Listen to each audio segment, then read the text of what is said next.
Well, it seems like a lot of the stress, like you just said, came from uncertainty.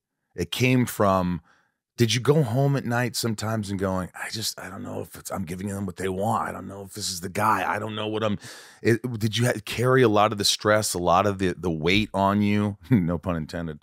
Man, I always felt like at the end of the day, because I worked so hard. People have no idea, dude. I set up entirely new methods for how I can learn scenes so that I could learn everybody's line, including mine. Mm. So I would learn not just my lines, I would learn everybody else's. And by knowing the scene that well, it gave me the opportunity to have 20 people tell me how they want me to do the scene and to pivot and do it that way. So I left so many options on the table season one. There was no question about like, did I get the right Reacher? I knew there was some version of Reacher there. You just had to take your pick, and that came from that came from the work. So it wasn't, it wasn't so much that, it was just just the sheer the workload that it took to be able to honor that necessity, was it was a lot. It was a lot. And that part of the process is gone now, so now I can approach it much more like any other project or a film, and that's it just helps, Yeah. What about what about the family, like your family? You still live in Florida? No, I just sold my place in Florida. Yeah. All right, so you're gone. Yeah, gone from Florida. I mean, look, here's the thing. I since Reacher came out, there was this moment. I fought really hard for Reacher. It took months and months and months to convince everybody that I was the guy.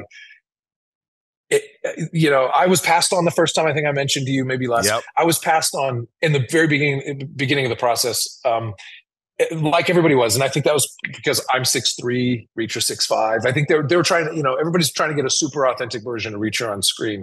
And so there's always kind of an asterisk in my mind, when it comes to this role. But I had to really fight for that. And now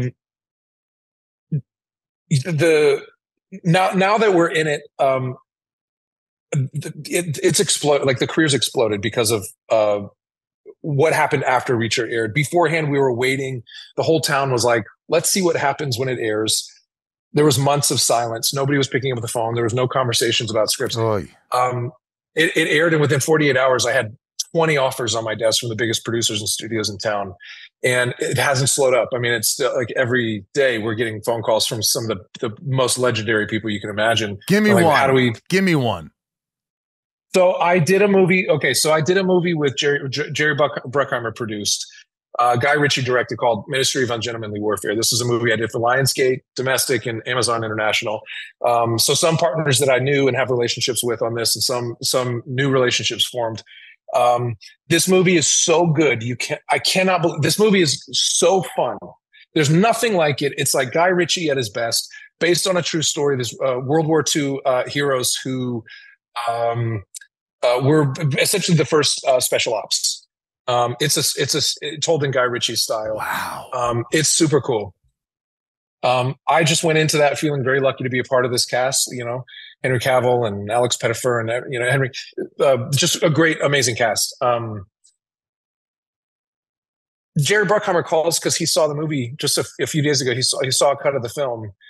And, he said, we have to do something together, like with you out front. Come on. I know Jerry a long time. I'm buddies with him, name drop, but Jerry to call someone, to call. Do you know how like a high adventure, like nobody does high adventure better than this guy. No. and it's the toughest genre to make, I think.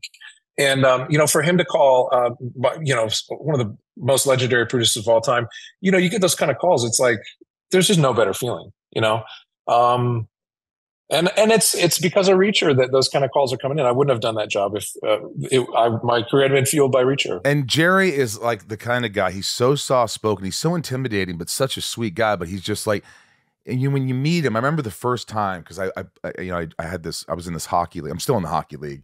And it was Jerry Bruckheimer Hockey League on Sunday nights, and I've done it for 25 years. And it's producers and actors and Kiefer Sutherland and a bunch of, and then pro players would play, and it was competitive and fun.